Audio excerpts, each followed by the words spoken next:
Hello there, Kangaroo Bros, and welcome back to World of Roocraft. I'm your loyal lore master, Roo. And I'm Boomer. I'm back, bitches. I can't believe I'm saying this, but I'm glad you're back, buddy. But why do you sound different? I don't know what you're talking about. I always sounded like that. But why do you look different? No specific reason. I thought it was about time to change things up a bit again.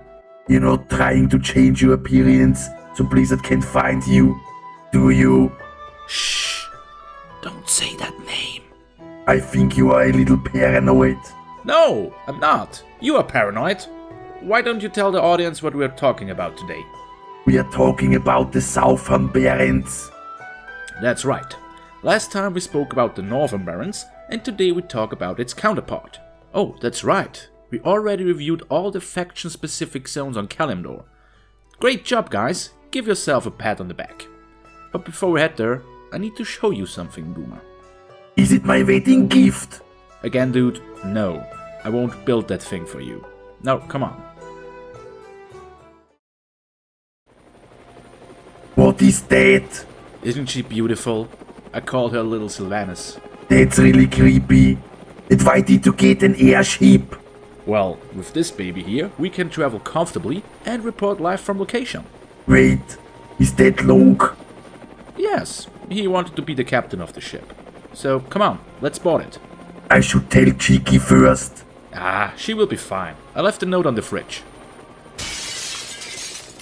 What was that? I didn't hear a thing. Come on now. No. Don't leave me behind, Roo. We are meant to be together.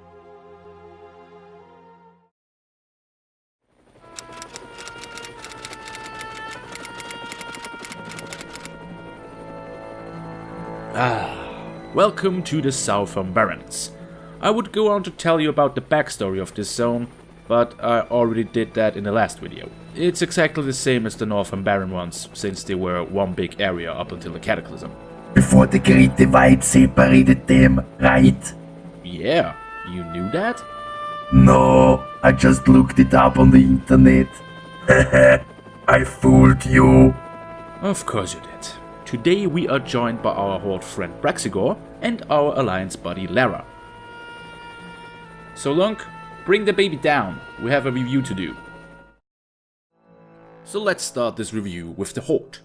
Our warrior friend arrives at the Hunter's Hill, a small outpost right outside the former Horde base, Horner's Stand.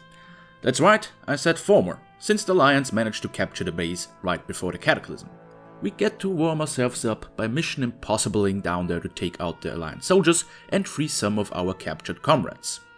And I have to mention this, we run into this guy here.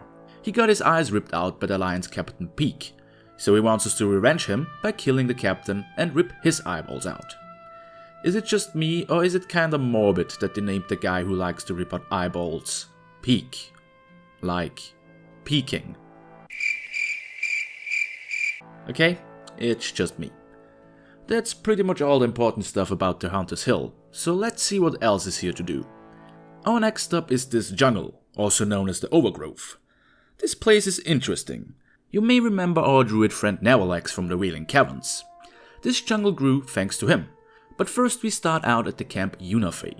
Refugees from both the Horner's Stand and the recently raised camp Taracho,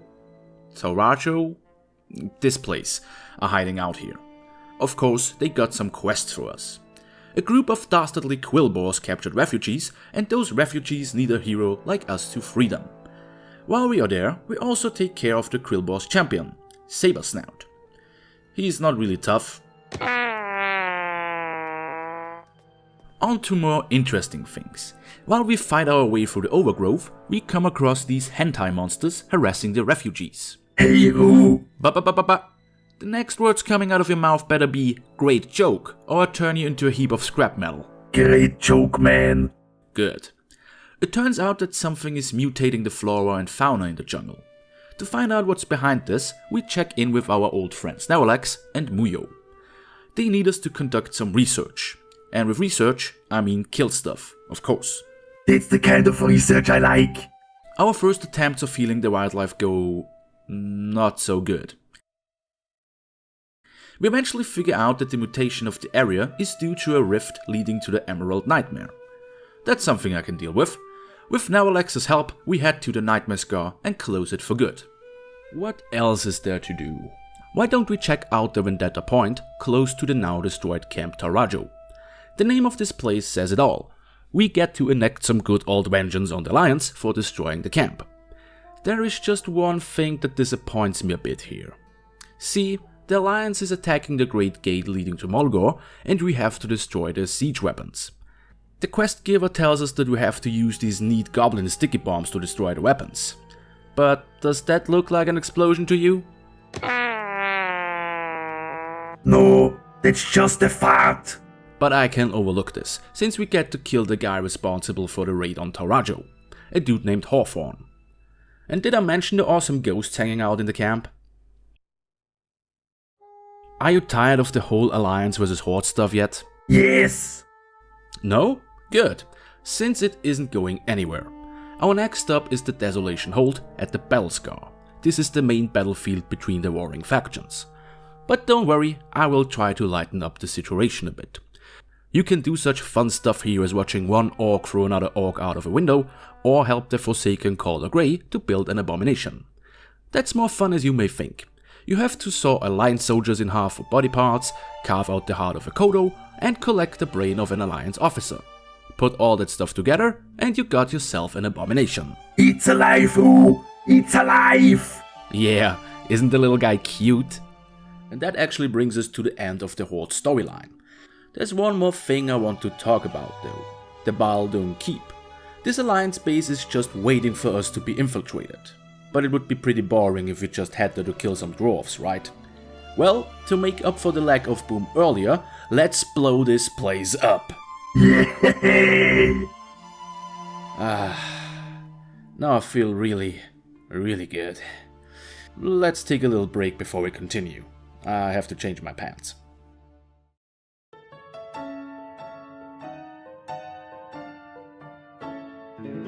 Welcome back to Roo's Easter Egg Hunt. Are your adventures in Azeroth wearing you down? Why don't you check out the Steam Pool Resort in Feralus?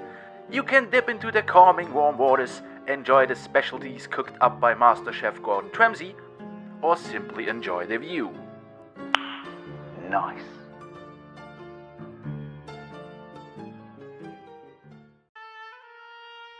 Alright, it's time to check in with our Worgen friend. Now, is there really much left for me to tell you? I mean, we already saw that the main focus in the Southern Barrens is the conflict between the Horde and the Alliance. I could go on to talk about how you fight the Hunter's Hill scouts that are attacking on a stand, and that we do the same stuff involving Nowalax and the Emerald Nightmare. But that would be a little bit redundant, right? There are a few interesting things going on the Alliance side though. For example, the Horde's attack on the Northwatch Hold. Of course are we helping our friends out here by fighting back the invading Horde troops. Just don't tell them that we killed a bunch of their guys back in our orc review. Noteworthy is also Corporal Tegan and his effort in the Overgrowth. He needs us to fight back a band of Quillboars and to take out their leader, with the help of hentai monsters. We also run into General Hawthorne again. Ah, a ghost! And last but not least, we get to assemble a tank at the Bellscar. Oops, that didn't go as expected. Let's get out of here. There's only one thing left to talk about before we head back to Little Sylvanas. Still creepy. The shared quests at the Firestone Point. Here we run into the Razormane Quillboars. It turns out that these guys are even more aggressive towards the people in the Barrens. But why? Clues like blood shards and boar skulls point us into the direction of the wild god Agamagan. That mystery has to remain unsolved for now, because it actually plays into the dungeon of the area, the Rasorphan Crawl. You are just too lazy to talk about it now. Shut up. Well, I think that summarizes the Southern Barrens, so let's get back to the ship.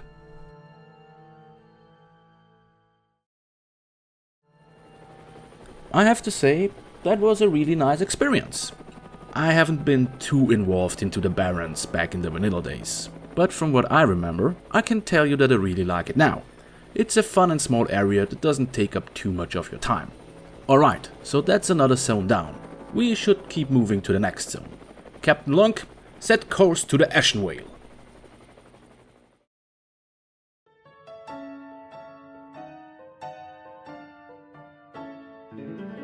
Plus, we also get to hop in one of those cleave throwers and shoot down the Horde Windriders. First blood. Double kill.